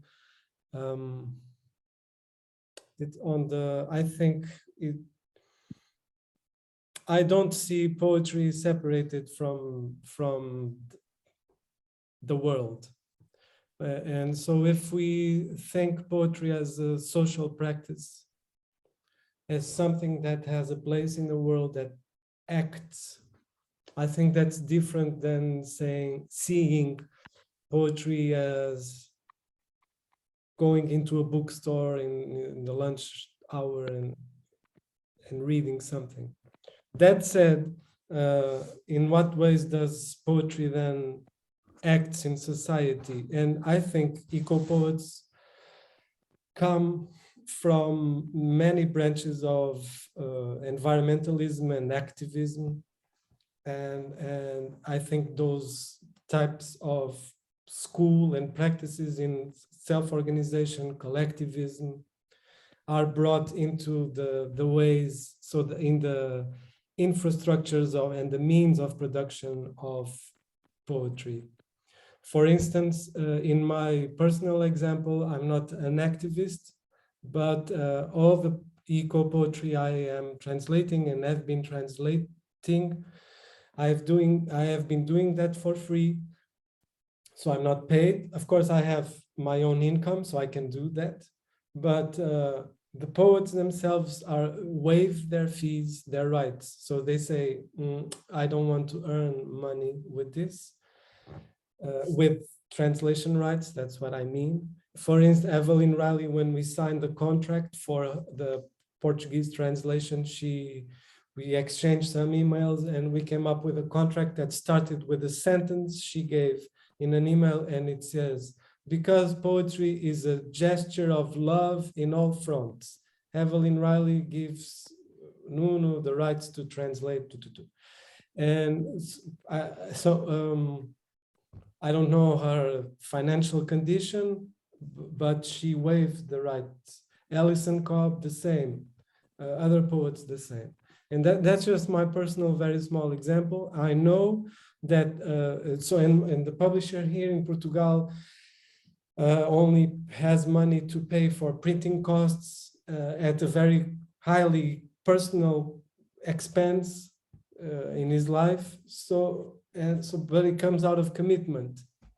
And I think this promotes a type of presence of poetry and a type of, the making itself of poetry as a practice, and the distribution, the translation, etc., all these kind of things are, I think it's poetry also. So it's not, I think we should not separate all this. At least that's an invitation I see eco-poets do, to combine all these elements, because then you have people that are activists and distribute their poems or build their poems with people from movements against mines, whatever. So expanded poetry, expanded forms of creation, sometimes non-authorship, other times authorship because it matters, just in terms of a certain name, it has more outreach than anonymity.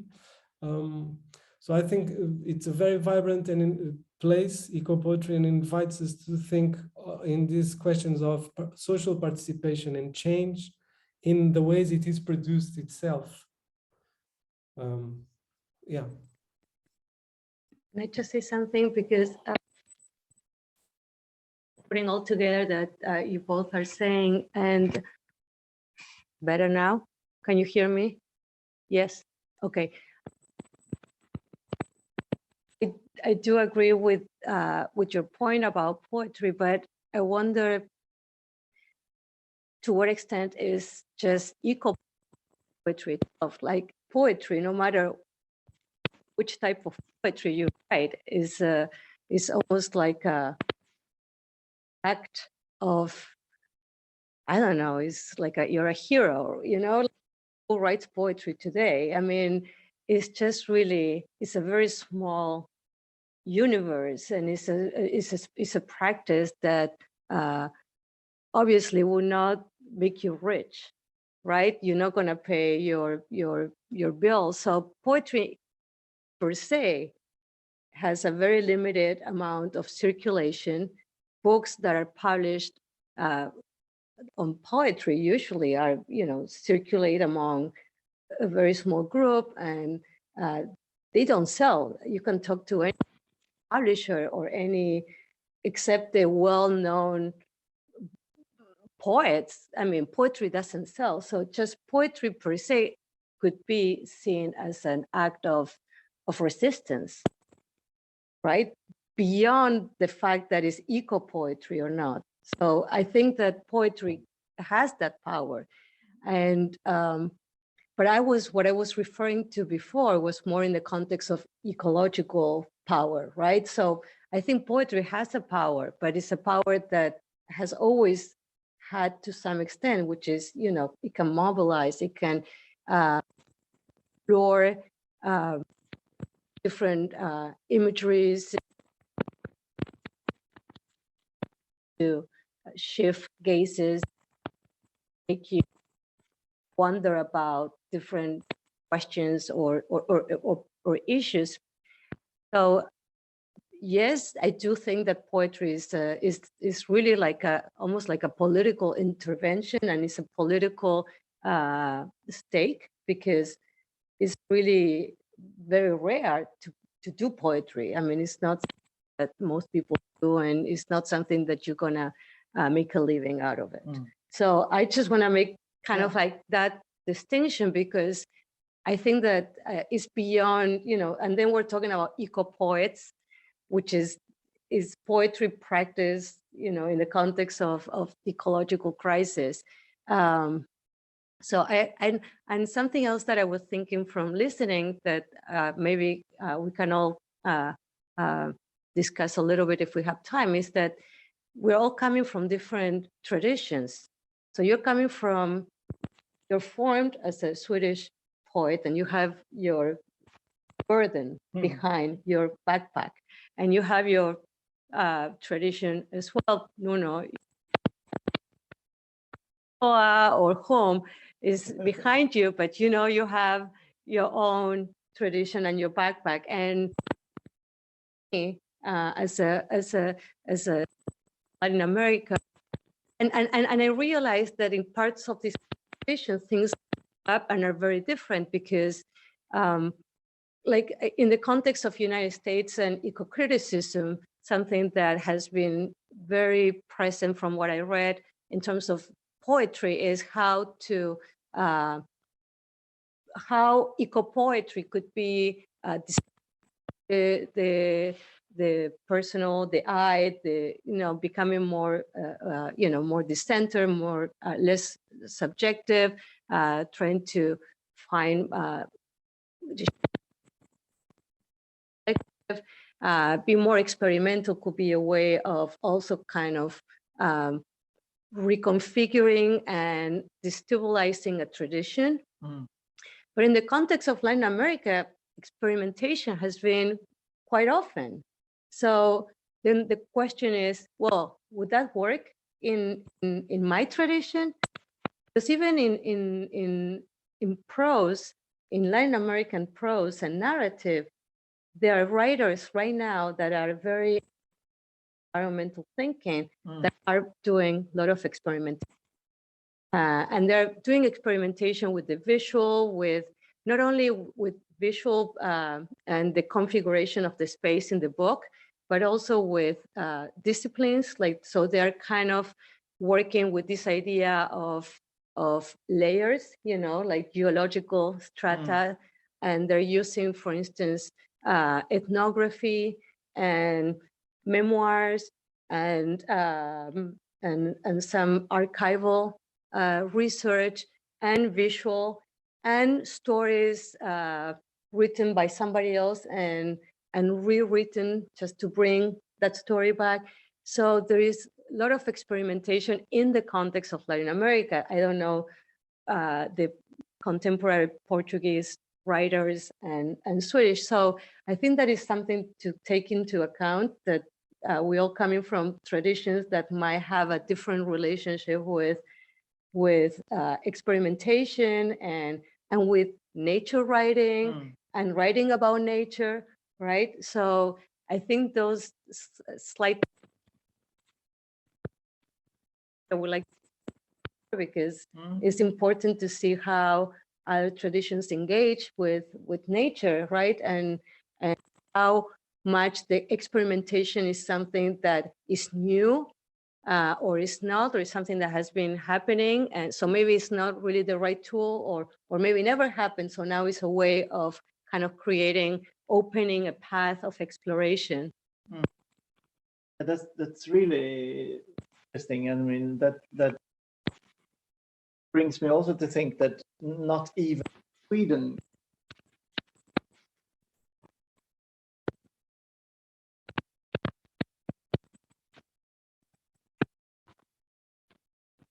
literature. For example, if I imagine sort of the general reader of more classical, the older Swedish,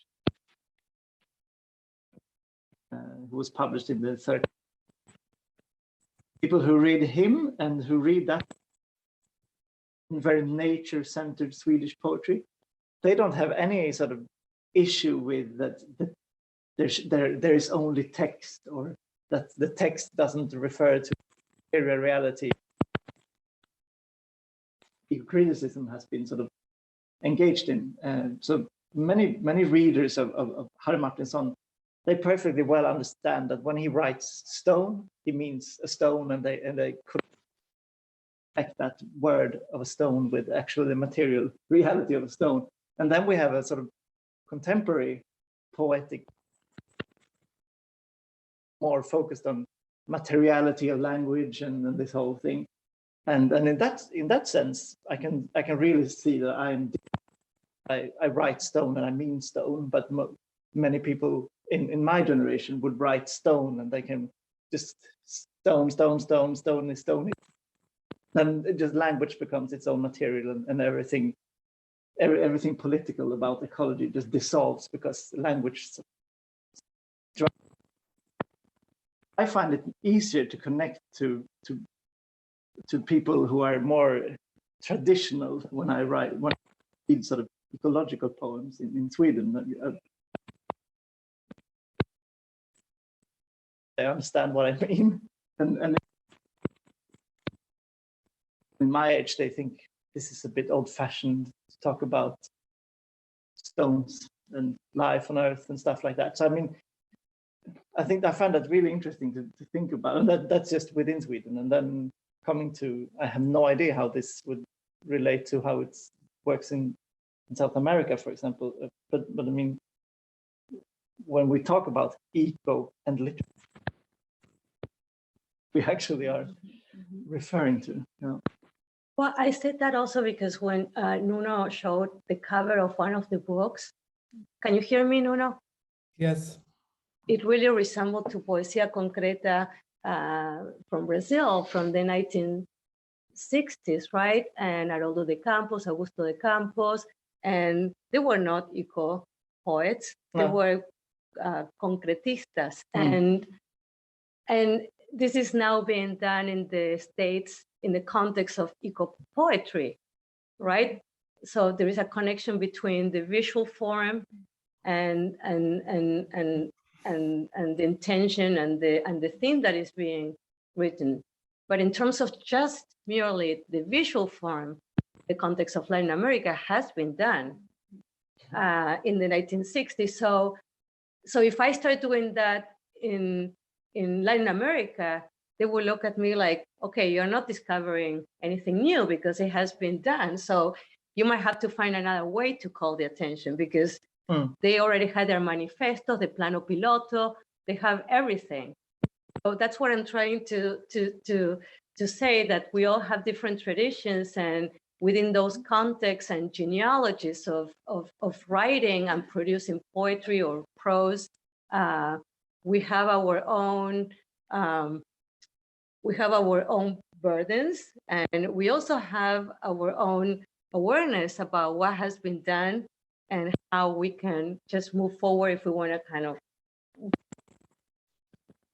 way opens like a path or is trying to bring like a new way of gaze or seeing or understanding poetry.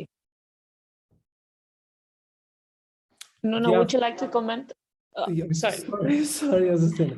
Yes, I would would you like to comment on that? Yes, and I also wanted to ask you before I forget that if later you could speak of your role as a translator, the experience and what came out of Swedish and Spanish because of that relation. But yes, the traditions, of course, they are different, and I mean, yeah, I agree that the poesia visual, the concretistas, everything there in Brazil and not only in Brazil, the first, I started with a poem by a living poet now, Brazilian from Rio Grande do Sul, sorry. And she works with sound, she does sound poetry also. So, and of course that has been done before. And then, but the idea of that leads us, or it leads me to think about the idea of experimental. What's experimental? Maybe a sonnet is experimental also, and the idea of novelty. Maybe those are not very good criterias, but maybe we as poets have to deal with them also in order to, as Gisela was saying, to call attention. Maybe that's something there that we need to think about. In the North American tradition, I'm more comfortable with that because that's what I've been working with and translating, etc. I know that people are using those tools, and I think, at least I see poetry as an history of you always dialogue with people that were before you, so they use those tools to try to work different things. So I don't think people are reclaiming much novelty, but just trying to work out which tool is best for the situation. A lot of American poets from the 50s and the 60s, when the Black Mountain School and all those experimental, more experimental contemporary poetry was happening, they were in close dialogue with Mexican poets and South American. So that's an interesting thing to study also. In Portugal, right now, there's not a lot of experimentation in that sense. There's not, I would say Brazil in the Portuguese, so in the Atlantic, excluding Africa, the former Portuguese colonies, Brazil would be the one that presents the most vibrant things, and people are more politically committed, environmentally also. So you have great poets there dialoguing with those traditions, but also with larger global traditions. But in Portuguese, from European Portuguese, people, there's kind of history here, a school of experimental poetry that also was in close dialogue with Sweden. We have Anna Atterley, a poet that used to teach and live in Uppsala. And there's a line of experimental Swedish poetry that's in close dialogue with experimental Portuguese poetry from the 80s and the 90s, not necessarily ecological, of course, but there's something there that we as poets can connect with. I feel it's very interesting, all those things that have been pointed out, different ideas of nature. There's no wildness in South America, right? So there's selva, there's whatever. Not in Portugal also. We don't have wilderness or wildness or the wild. We don't have it in Portugal. It simply does not exist, not even in Sweden. So we have to kind of come up with our own traditions or our own new words. It's very interesting, all those things, and it's yeah, but work. Context of United States, the idea of wilderness invention, because the idea of wilderness is also an invention, because it's an empty space that used to be populated by people. Exactly. So even that concept of wilderness or wilderness is contested. And I think in the context of in United States especially, that has not been contested until the moment that all the environmentalist movements, environmentalism, which is considered to be a very wide movement that is very preoccupied with nature to conserve, right? Like conservatism of nature has been, even in paintings, has been portraying, right, some sort of nature that is a fiction. So that concept in itself is problematic, at least, you know, for people that are kind of understanding that that is something that was, you know, inhabited by others. Right. Yes. And absolutely. And but when the concept has a cultural performativity, then, and we as translators need to relate it to our own culture, then maybe that's a good opportunity to also to do that, to criticize it, to break, to say what it does. So yeah, there's this poet, Gabriel Gooding, he has a poem, he says, there can be no wilderness while there are slaughterhouses. So he points out the construction of nature to justify the consumption of nature. Yeah, of course. But then if you have a poet that has some ecological, let's say Gary Snyder, and he talks about wilderness, and you know, or we know that he is an environmentalist, okay, so, with these problems, but the poem, you know, has wildness, etc., or essays, and you have to put it in Portuguese or Spanish or Swedish. Then, okay, what would be the relation here? So we have to follow in our own traditions, but also I think eco-poetry and translation are an opportunity to rewrite our traditions. So yeah. I would like to take the question that you posed, but we have a question from the audience, and I think I'm going to give the opportunity, and then I can go back to your question, Nuno. If that, yeah. Esther Sanchez Pardo asked, could you please say a word on the many uses, quote unquote, possibilities of poetry for environmental education at any level, for example, college?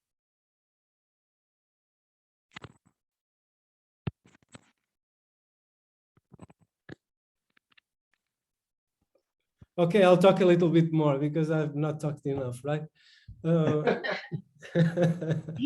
I don't know. Poetry historically has been a genre or a mode of teaching, right? Of transmission of knowledge. So you can learn how to cook, you can learn how to move from a place to another, you can learn how to bury your dead, you can learn how to sew, make a costume, build a house, whatever, through poetry.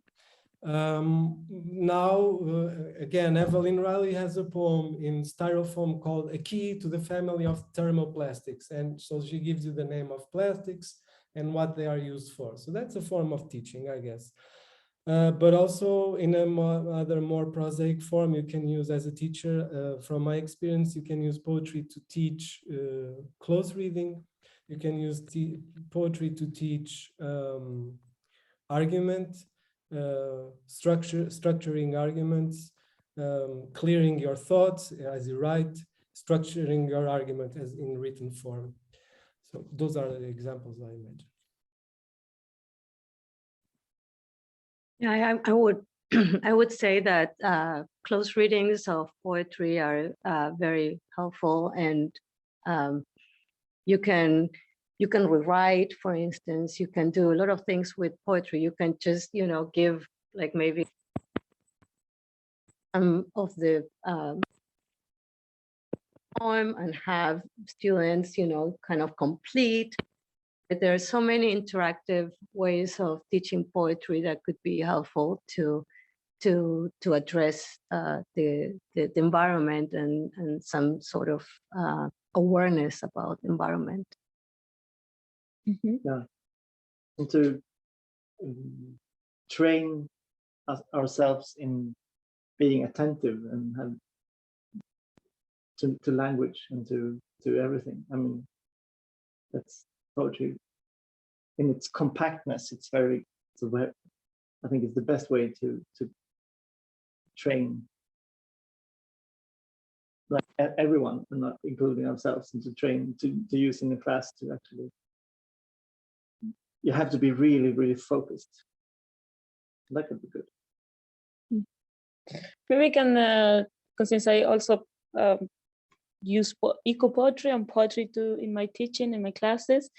And I think something that you all said is that poetry allows a way of noticing relationships between things that seem completely disparate or that would not be put together in maybe not in fiction, not in a paper, not in an academic article, but they can be together in a poem. And that way of putting things together that come from different disciplines and from different worlds and realms is something that is, for me, particular to poetry, and that teaches us that it's possible to live together, and that it might be a way that we can find ways of thinking, of imagining that we can live with others without extracting them or violating them or making violence to them. So that's something that I find in eco-poetry, that it could be useful in a class. But also taking and also connecting to your question, Nuno, when I translated here, like work with your poem, something that was difficult was that you use connections, indirect connections to naturlyriken in Swedish that I had to study. What was that? and references to poets from the 50s and the 60s and embedded references. So the close reading was an important way to come to that tradition, underlying tradition and current in the poem, but also. Reading this poem, you can also, it's not just reading that you get to know traditions or different poems from other epochs, but you also, through that reading, you get to know how nature was seen in the 50s, in the 60s through poetry. What was the experience of poets as cultural conveyors in that period?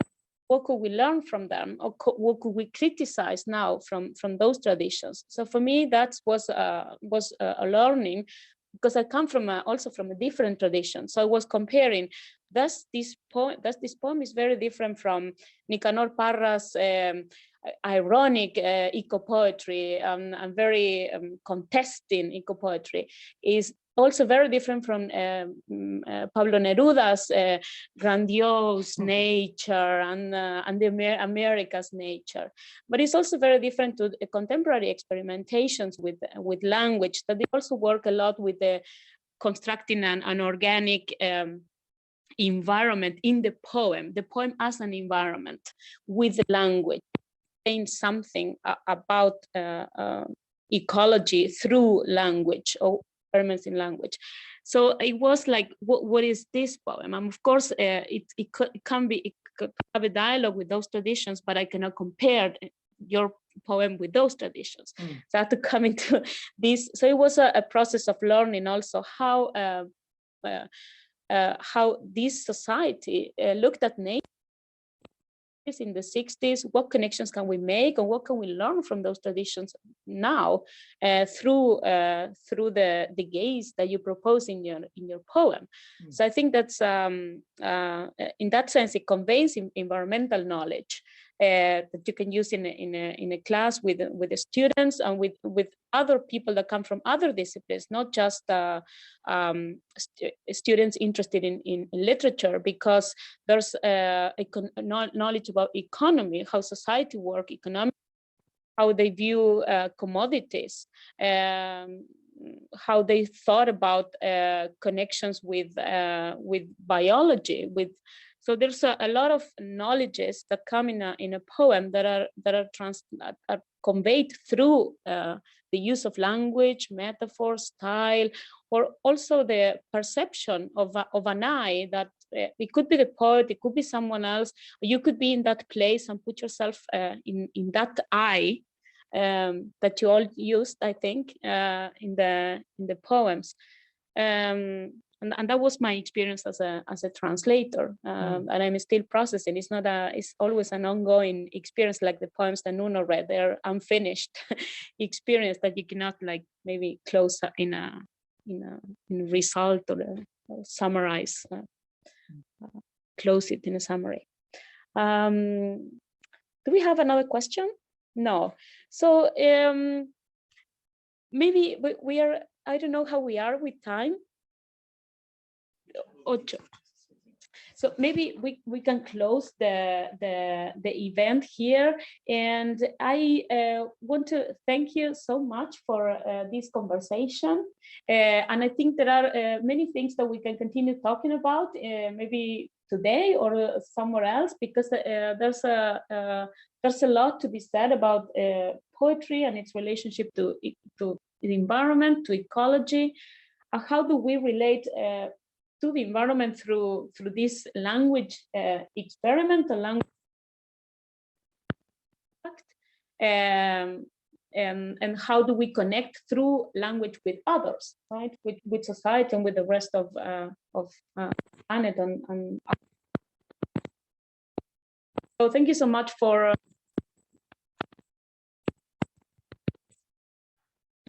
and we will continue the conversation after the event. And thank you so much. Thank you for organizing. Thank you, Azucena. Thank you, Gianfranco, and thank you, everyone. Thank you, everyone. It was very nice to meet you, Jonas, in person. Thank you, Gisela. It was very nice to talk with you. Thank you, Nice seeing you. Nice seeing you. Yeah. Nice to see you, Nuno. Maybe we can write a Spanish, Swedish, Portuguese poem one of these days. Yeah. Yeah, definitely. Okay, bye. Thank you for this. Bye. Ciao, Nuno.